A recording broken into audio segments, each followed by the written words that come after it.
1912 সালের 15 April Atlantic মহাসাগরের হিমশীতল জলে ডুবে যায় সে সময় সবচেয়ে বিলাসবহুল জাহাজ টাইটানিক।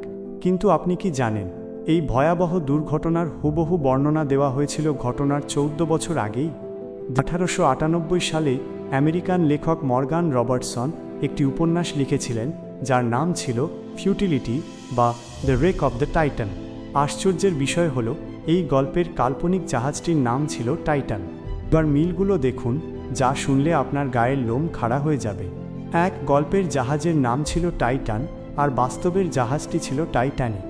2, উপন্যাসের জাহাজটিও এপ্রিল মাসের এক রাতে আইসবার্গের সাথে ধাক্কা খেয়ে ডুবেছিল। 3, বাস্তব টাইটানিকের মতোই উপন্যাসের টাইটান জাহাজটিকেও বলা হয়েছিল কখনো ডুববে না, আনসিঙ্কেবল। আর 4, সবচেয়ে করুণ মিল হলো দুটি জাহাজেই যাত্রীদের তুলনায় পর্যাপ্ত লাইফবোট ছিল না, যার ফলে হাজার হাজার মানুষের মৃত্যু হয়।